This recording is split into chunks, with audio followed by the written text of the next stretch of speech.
Hey guys, Right Way here. Um, I'm gonna do a bit of a different kind of video here, something more off the cuff, a little bit less scripted. Um, I'll start this off by saying, I guess I'm want something more spontaneous. I want to sound less like a robot when I do these things, so this is just a little experiment. So, life's gotten pretty monotonous for a lot of people. Everyone seems to be glued to the same few apps, the same few websites, same few streaming services. Yet, we're more disconnected than ever, really. We see the highlights of other people's lives, but we don't really see the genuine parts. We don't really see the meat, for lack of a better term. It seems like things are a lot more complicated, but they're also a lot more streamlined than ever. I don't really know how to handle it, I guess. I just turned 24. I guess I'm just having a quarter life crisis here. I'm just thinking about life and stuff and what it really means to be a person. Uh, I guess I'm kind of bad at that. But, see a lot of negativity out there nowadays. So I just want to talk something I was passionate about. I'll probably break this up into three major sections that I have in mind right now. The first will be covering JoJo's fights. I call this section JoJo's Logically Illogical Logic. That's a pretty big mouthful. The second one will be about its characters. So I'll talk about humanity and character motivations. The last one will be covering the concept of fate and uncertainty in life in general, and how JoJo tackles that. So, starting off with JoJo's fights, they're known to be violent and more like a puzzle rather than a straight up 1v1 boxing kind of situation. The best way I could put it is it's like they're all lawyers looking for a loophole. They have strange, crazy abilities, but they're bound by rules, they're bound by contracts. Contracts they must strictly stick to. And even though they're powerful, their enemy can figure out loopholes in their contracts. They can also figure out loopholes in their own contracts to take advantage of them and use them in ways they never thought of before. So, here's an example.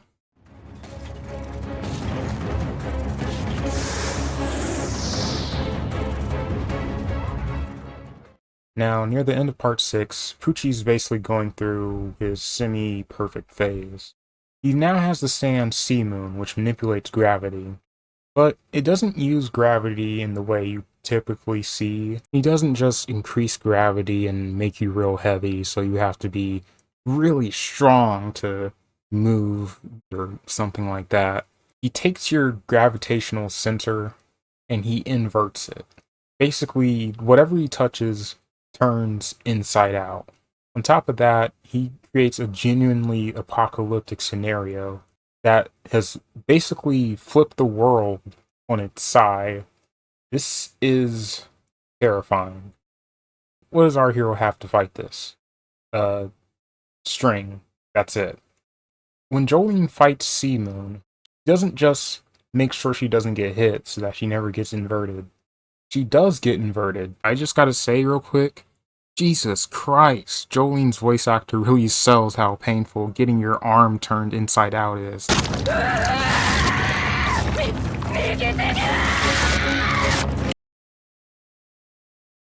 Ah. But then she figures something out. So if he inverts things, that means if he hits me twice, it'll uninvert it. Sea Moon sees this, or I guess I should say Poochie, because he kind of comes over and coaches his stand like a little kid. I just always found that funny and charming. Poochie's like, alright, Well, just hit her once in a vital area, just turn her heart inside out, and it's logical. It's the smart thing to do. Not only does he go straight for the kill, he manages to successfully hit Jolene in the heart.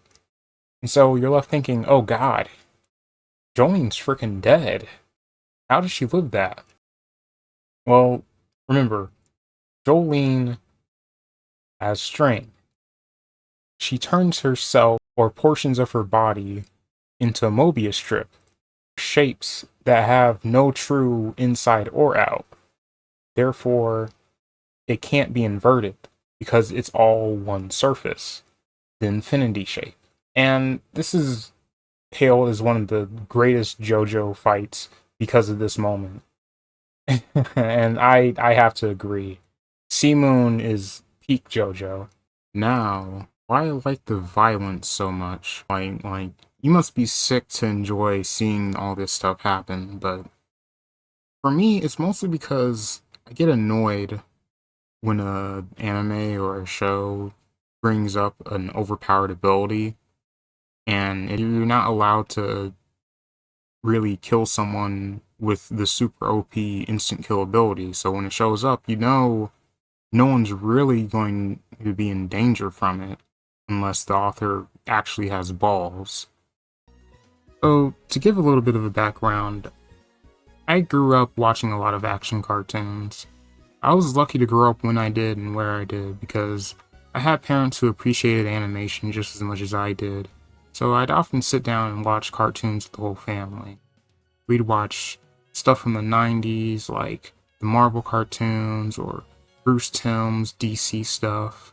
We'd watch older stuff. I remember having old Superman cartoons. Man, the animation of those were great. And then we had the newer stuff from the early 2000s, Teen Titans, Avatar, Ben 10. But something they all had in common was that when it came to their violence, they weren't grotesque. They were something that was safe for everyone. They usually had a sense of safety and comfort. The stuff I watched was never really scary, besides courage, of course.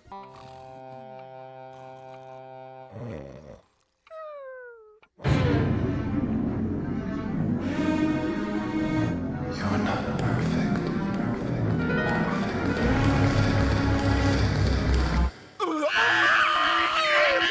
Everything changed when Toonami came into the picture. I remember watching Dragon Ball Z and Naruto, and it made everything else seem like a playground fight in comparison. This was war, man. Hey kids, do you like Goku? Watch a giant hole get drilled through his chest. There was blood. There was broken bones. Dislocation. Amputation. Humiliation. People could and would die. My first exposure to the concept of torture was Frieza. Hey, with it. Yeehaw! That's it, buckaroo. Ride 'em, cowboy. I had never seen a villain like him before. This guy was a psycho. Like, he wasn't just some evil guy threatening to destroy the world. He did destroy the world. In most cartoons I watched, the villain would threaten the heroes, but they'd never really get their hands on them.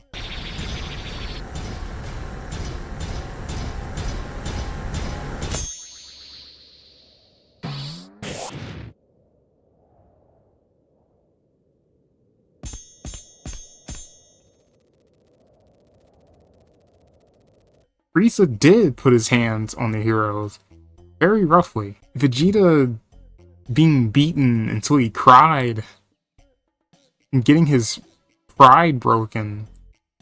That was the first time I was scared of the villain. But it was exciting.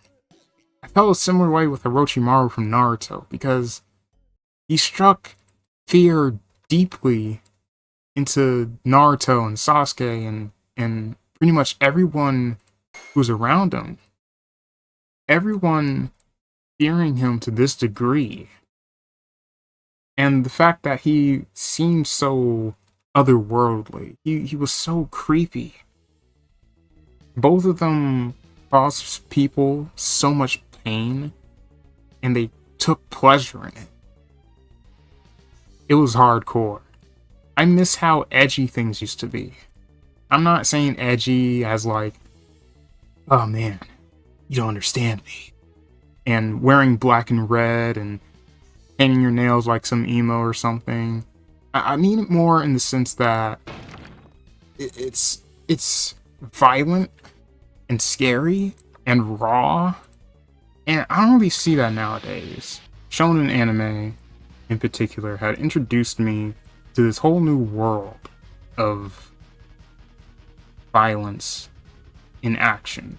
I found it exciting because when I saw our heroes getting actually hurt and being in real danger, it made me so much more invested in them. It made me respect them so much more as well. I'll admit, my favorite part of Naruto was part 1. And it's not because, I miss when Naruto was about ninja, because this is what I really mean when I would say something like that. Because people say, oh, the series opened with a giant demon fox, and yeah, I get it, there was, but it fit the aesthetic of magical ninjas. I don't really like Boruto because cyborgs and alien gods, they're not that interesting to me. Things that drew me to Naruto was the sense of mysticism and mystery tinted with blood. That's what I think about when I think of ninja. Shippuden, I loved still, up until the Pain arc, because Pain was my favorite Naruto villain. Even though I feel like the quality kind of went down the war arc, it still has one of my favorite fights, because it has that example of logic. So, the fight involves Naruto, and a reanimated Raikage. He's really strong. Naruto needs to break through his armor so he can be sealed, but he seems to be built different. Naruto's faced with a little predicament here. He needs to figure out how to break through this strong dude's armor. So, what does Naruto do? He drops out of his fancy, schmancy new chakra mode that makes him like 100 times stronger, and he uses a previous transformation instead, Sage Mode. Now this is where this fight caught my attention, because I had never seen in the anime someone depowering themselves to approach a fight. So I'm like, oh, okay. Alright, Naruto. What's your plan here? It's like, imagine if Goku went from Super Saiyan 3 to Super Saiyan 1 to beat an enemy. Actually, you know what? They have a similar concept with switching between Super Saiyan God and Super Saiyan Blue, which I really love. Anyway, Naruto learns the Raikage has this scar that he's very embarrassed about, but he doesn't know why. And the Eight Tails is what supposedly gave him that scar. The Eight Tails says they were fighting one-on-one, which again, just shows how built different the third Raikage was. But Naruto figures out, hey, I know what gave him that scar. And Naruto charges forward. Everyone's like, Naruto, are you crazy? But what he does instead, he uses the heightened senses of his Sage Mode. And just when the third Raikage is about to jab Naruto and blow him up, he uses Rasengan not to hit the Raikage, but to push his own attack back into the scar.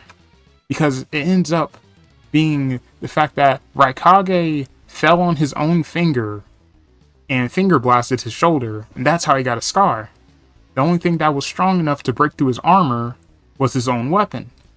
And I just love that fight so much because of that, because it was such a clever little solution. And I don't agree when people say Shippuden dropped all of his strategy and just became about nuking the enemy. I think there is an element of that, but it definitely kept that up until the very end. That strategy. JoJo has a lot of fights that are like that. This is the logical logic that lo- logical the logic anyway. The win condition is X.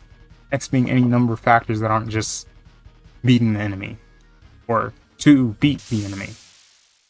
The power system kind of reinforces this consistency.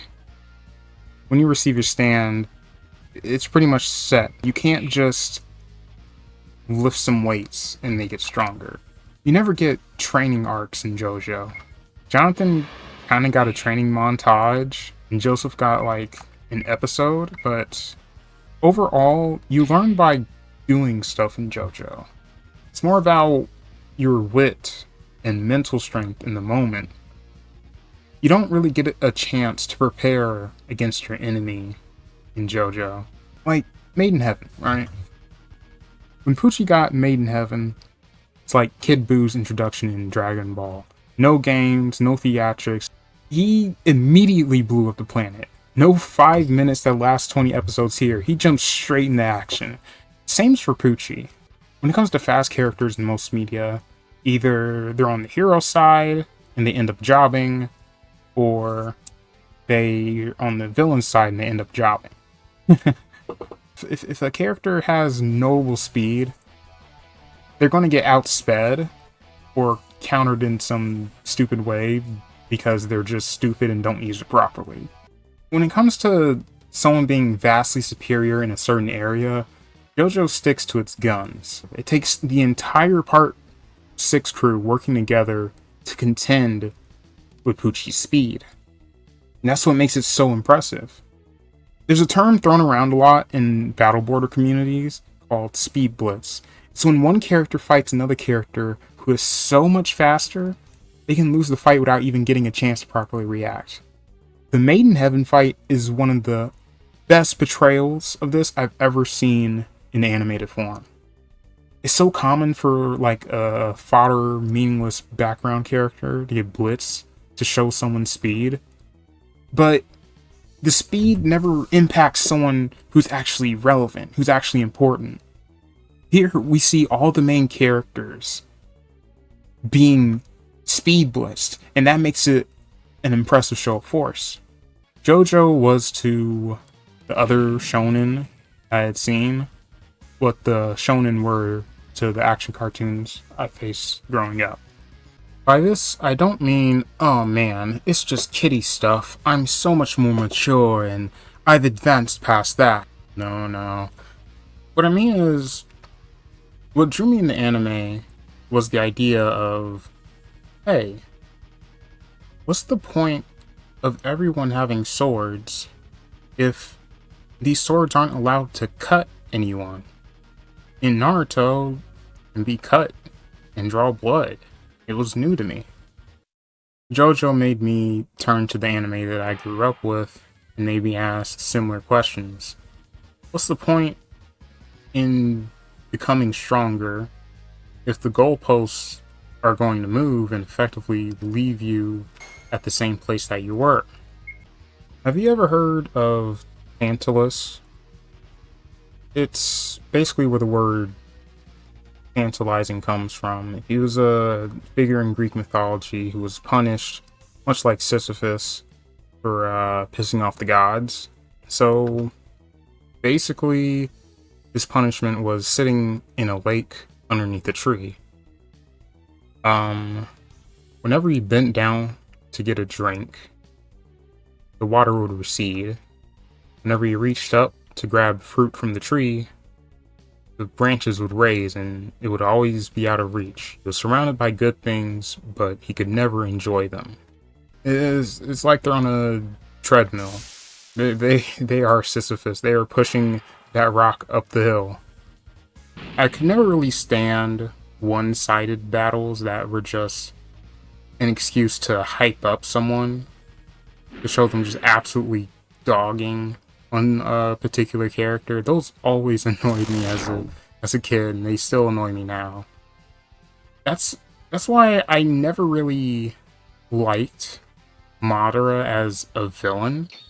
I mean, Madara was a fun character, but Madara dogged on everyone so much, and the show sold you on the hype of Madara so much. It was kind of just funny to see everyone fail against him rather than scary like it was against Orochimaru or Frieza.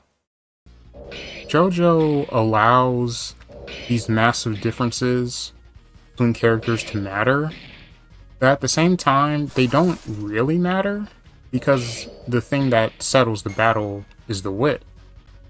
It helps that in JoJo, a lot of fights aren't simply beat this guy. Some fights are all about escaping, some fights are all about obtaining a MacGuffin. You're never gonna see something like a tournament arc in JoJo. Usually, the things that JoJo protagonists fight for are more, I don't know, human things, I guess. I can never really relate to Naruto because I never really understood the struggle of wanting to be acknowledged by people. And that's not to say it's not a human thing to want. Here's where I start going into character motivations. Honestly, when I was a kid, I was a bit of an outcast myself. I was a little weirdo. But my reaction to Naruto was basically, suck it up, lol. I would have loved having a swing set all to myself. Honestly, even when I was a kid, he kind of got on my nerves. I gravitated towards quieter characters like Sasuke, Shikamaru, Shino. In a lot of shonen, you always have a character who wants to be the best at something. Maybe it's just because I was born a jaded old man, but I never really felt the need of obtaining other people's approval. You know, I think people who need to prove themselves to everyone else are kind of insecure when you really think about it. And with Naruto, that kind of was the point. And I did enjoy his development from going from that insecure kid into someone who actually wanted to be a good leader. But as I grew older, I kind of stopped aligning with a lot of shonen and the kind of ideals they spouted, I guess. They were all about being ambitious. They were all about aiming high. And there's nothing wrong with that. You know, there's nothing wrong with wanting to be something more and wanting to be better. But it never really clicked to me because I always saw ambition's ugly sides. The way Toriyama put it with Goku is that ultimately he was selfish. Toriyama didn't like those portrayals where Goku was like, I am the hope of the universe and I'm here to stop you for justice and stuff, Frieza. Goku was always meant to be someone who's selfish. Toriyama said it himself, that when you portray Goku as some noble hero, you miss out on his elements of poison. Goku turning Super Saiyan wasn't supposed to be heroic. It was supposed to be seeing him giving into rage and hatred. It's supposed to be something scary, something sudden and ugly. Goku really only ends up beating up bad people because they mess with him and his friends. In JoJo, I found a sense of nobility with most of the main characters. I always grew up watching stuff like Samurai Jack. Jack is one of the most selfless characters I've ever seen on television. There's a lot of times where he had the opportunity to go back in time, which was his entire goal. And you could argue that, oh man, he can just go back in time and fix everything. But he would see someone who was in danger right in front of him, and he could never just leave them. And it always stuck with me. I read Araki's book, and in it, he says his ideal hero is the type that's unappreciated. I always liked that kind of hero because it really shows that they're not in it for themselves. I find that blind selflessness is always more inspiring to me. I was never really the type to look up to someone because they have something that I don't. I guess I was never very materialistic kind of person. I focused more on values and idealism more than that kind of stuff. It's just the way I'm wired.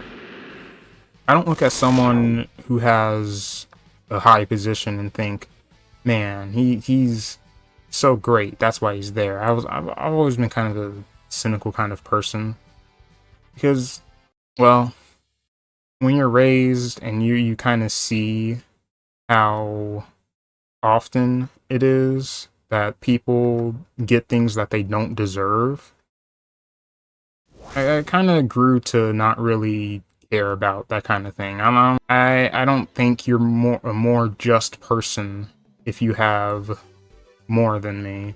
Some people do go by that kind of philosophy, and it kind of scares me. I don't think we live in a very just world. I don't think we should do things sorely because we are rewarded in some way.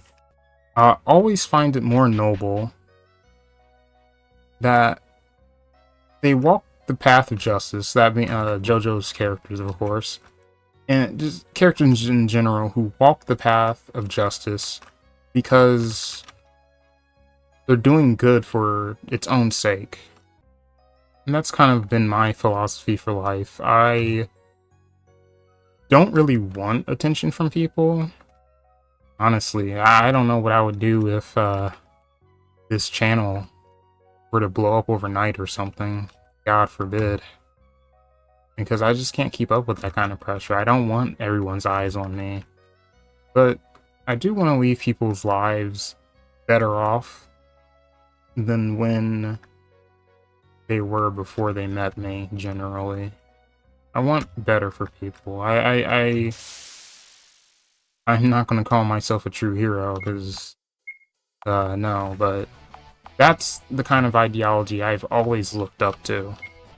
And I'm not gonna say it's perfect, because there are certain, disadvantages to being that selfless and giving up things for other people, because my father was that kind of person, and I saw people kind of take advantage of him due to that.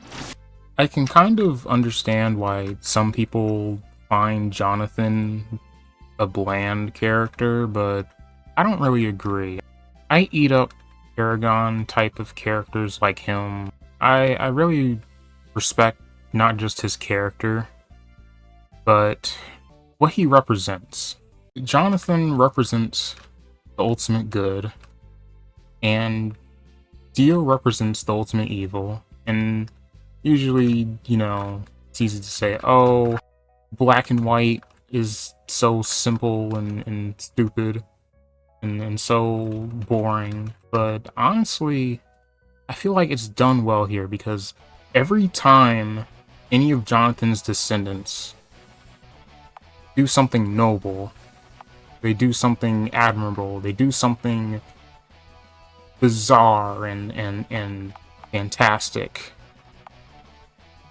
Every time they do something like that, they're acting more like Jonathan. They're not just acting good, they're acting Jonathan. Jonathan is the Joestar spirit.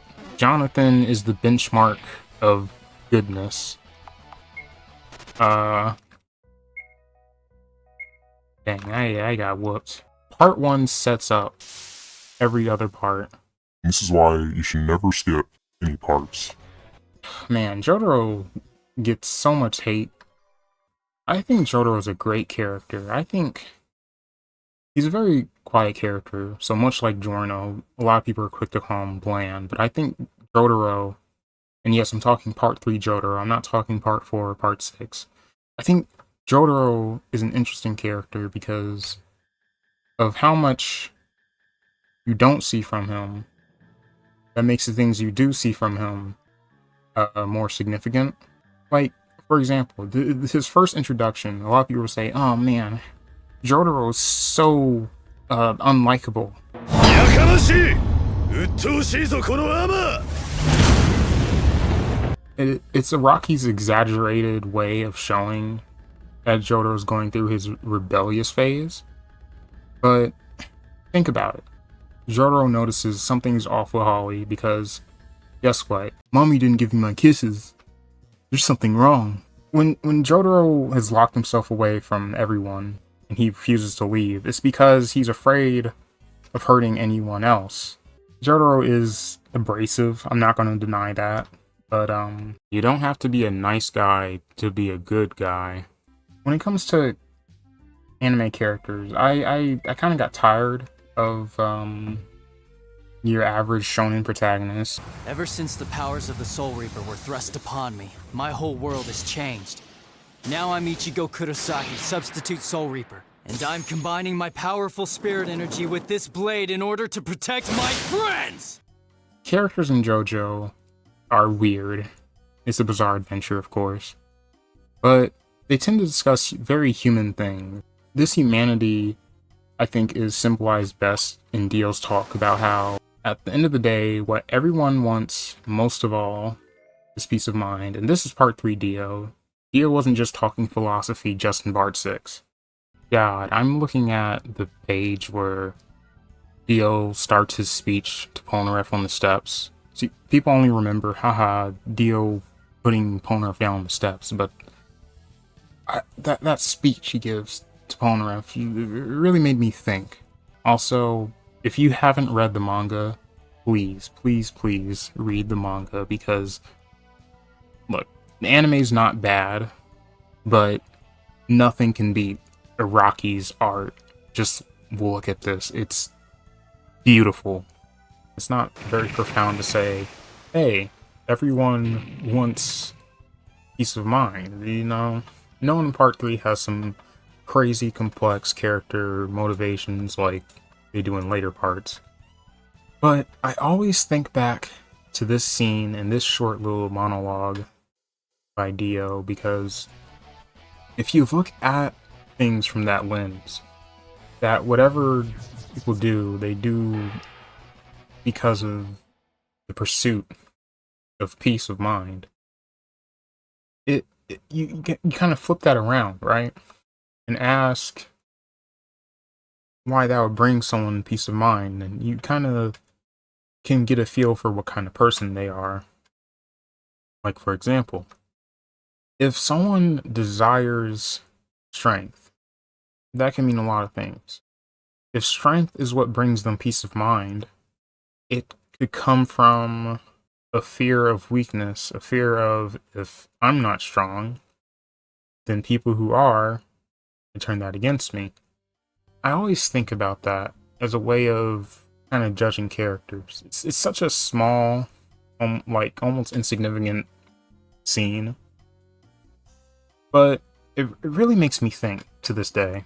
Despite the way people treat JoJo, where they say, oh man, it's just a dumb, funny, wacky series, I think Araki puts a lot of serious work into things like philosophy.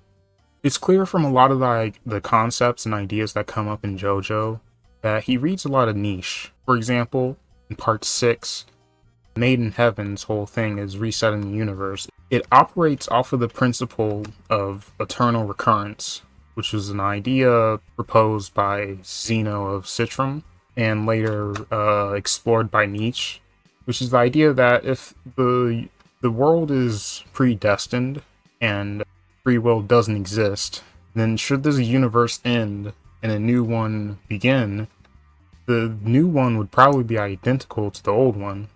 Find the way JoJo handles fate interesting, because a lot of shows cover the idea of fate, the idea of prophecies and predestination, and they say, no, the only thing that matters is our will.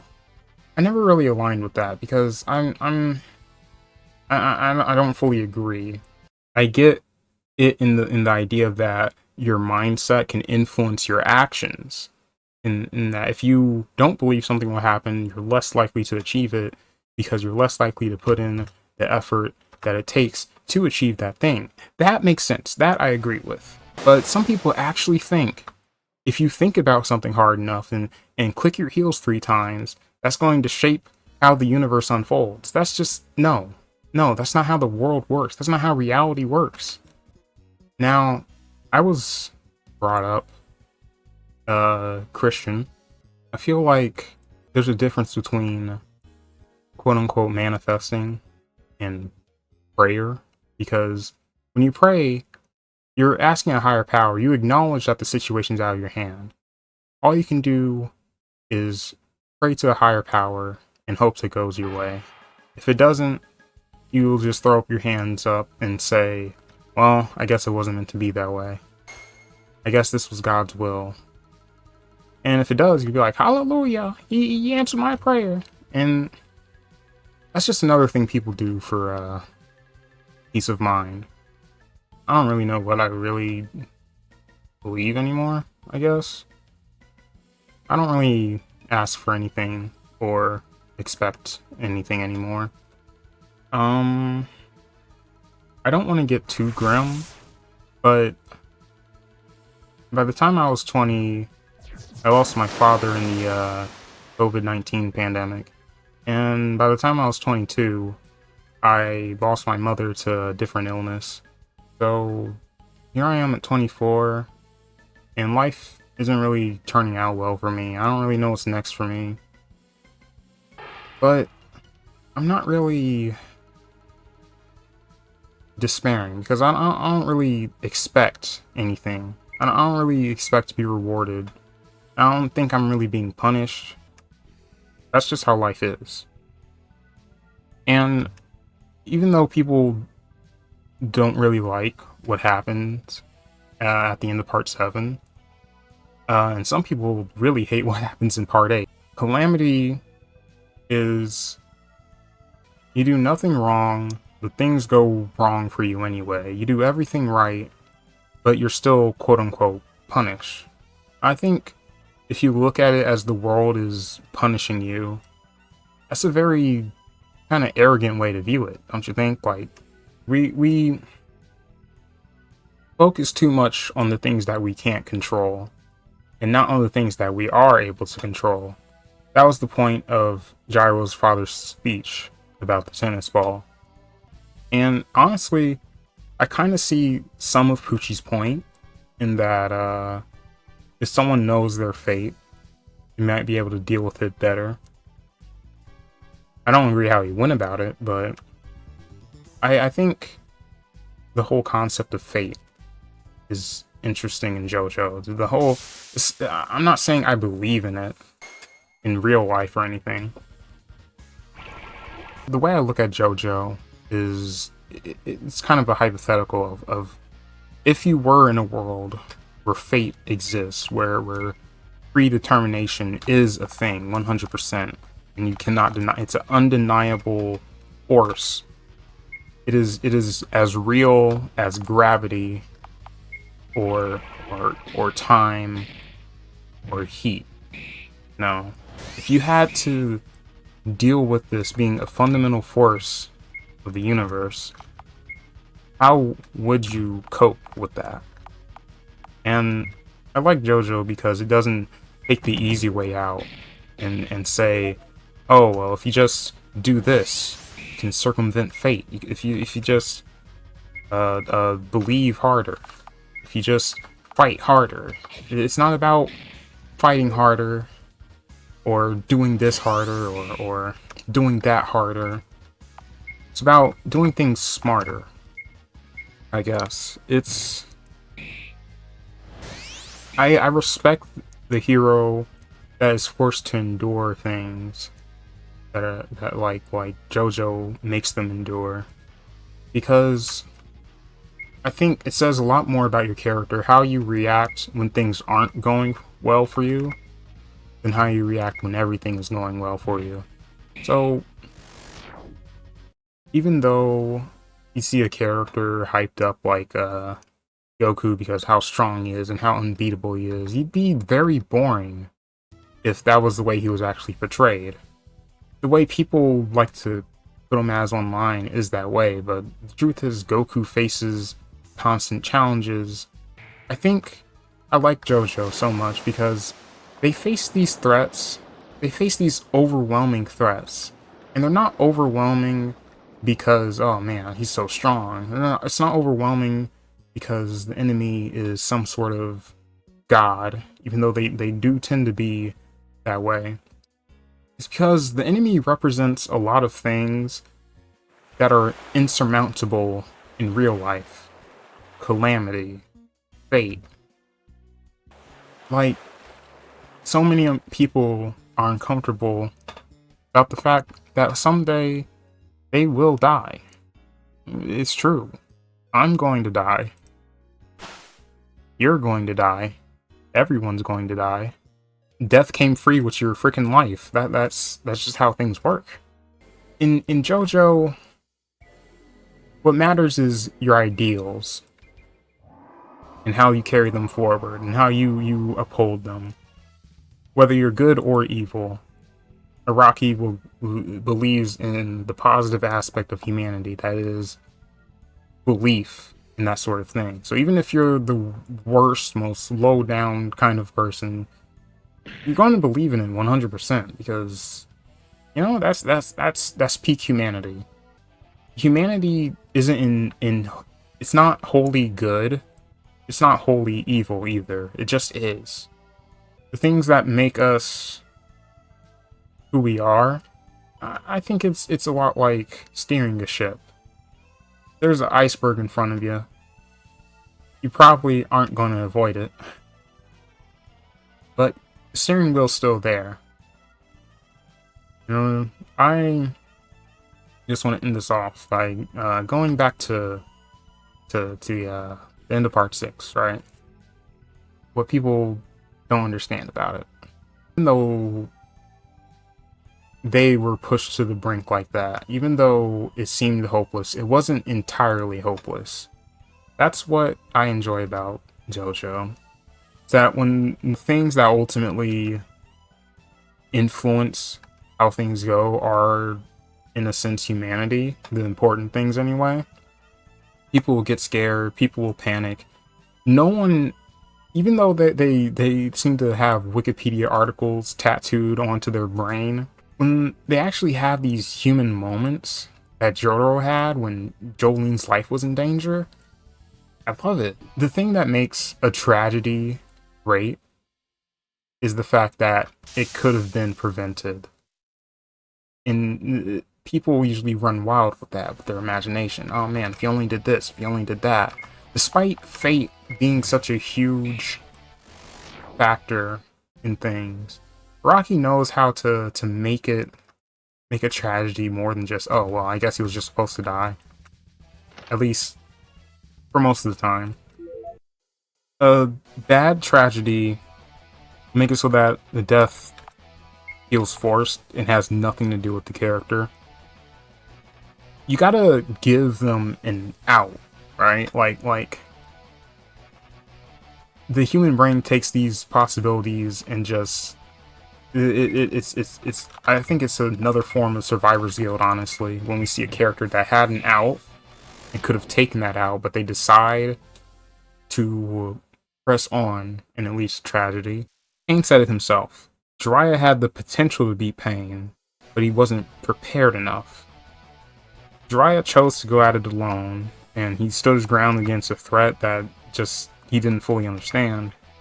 And his, he had a miscalculation, and it played a hand in his defeat, because he was the one that sought out the villain. He didn't make a bad choice, though, even though it led to his death.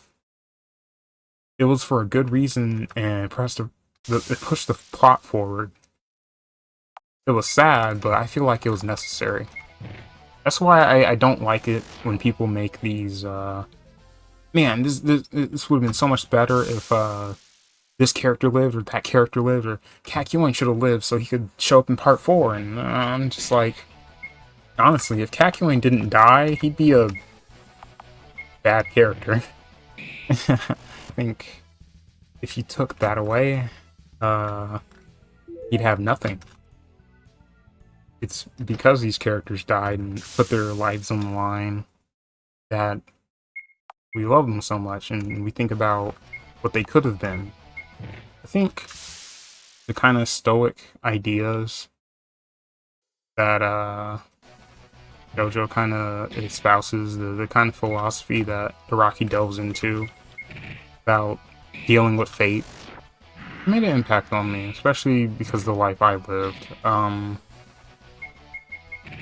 I think Part 6's ending is the best thing that ever happened in the original JoJo universe. And it's not because I'm just some kind of edgelord who I hate anime where it's like, and then everyone died, the end. But I truly think people misinterpret Part 6's ending. Part 6 had a big thing about memory, right? The ending is bittersweet because without their memories of the previous universe, the new people still have the old souls of the universe. They still have their spirits. They don't have the memories that they made. They're not the people that we know, and that is a tragedy. But it's bittersweet in the way that, imagine if you knew someone who endured a horrible life, right? And you find a way to go back in time and stop them from going through that abuse, right? And now they're not the same person you know. They're not your friend anymore. But they end up being a much happier person. That's essentially what it all means, is that being fated to be the hero, it sucks. It kind of sucks. Again, Christian background, and, you know, it would suck to be Jesus. It sucks to be the hero. That's why the Joestar curse is broken, and Jolene is allowed to live a normal life as Irene. Because we look up to these characters, we look up to Goku and Naruto, but will we actually want to live their lives? No! God, no. That would be horrible. And so, I think it's okay to have doubts, it's okay to have despair, because even though I'm not a big guy in faith and belief and all that stuff, when Jesus was being crucified, you know, this guy's the Son of God, he's doing what he was fated to do. On the 9th hour of his crucifixion, he said, Eli, Eli, lama sabachthani. And what that means is, my God, for what have you forsaken me? So, in his darkest moments, even the saint felt immense despair at this fate. I know it's kind of weird to compare these flamboyant manga characters to Jesus, but Araki draws a lot of parallels very intentionally. I think, I don't know what I think. I'll be honest, I'm just rambling at this point, but it always stuck with me. It always made me think, you know? It always made me think. But yeah, that's why overall I like JoJo. It portrays humanity in such an interesting and human way, I guess. Even though it's filled with all this wackiness, at the end of the day, I see where Araki draws from, and I respect it. I respect where he's going. I respect where he's been. Can't wait to see more of Part 9. I need to catch up on it still, but things that I have seen have left me very interested, because it seems like Araki's tackling these sort of societal factors. Again, he tackles these things that are bigger than us, and rather than change them, it's more about subverting them, I suppose. That's kind of the way I see it. It's not about breaking through, it's about pulling through. And even though this was a rambling mess, because I didn't make a proper script, I don't know. I hope this was somewhat intelligible for someone somewhere. I'll end this off by saying I'm gonna rename my channel from Right Way to 7StanTuber because I might as well embrace my identity as a full-on like JoJo fan. Plus, I think the name Right Way is kind of generic and pretentious, and I don't want to give off that air. Yeah, that's it.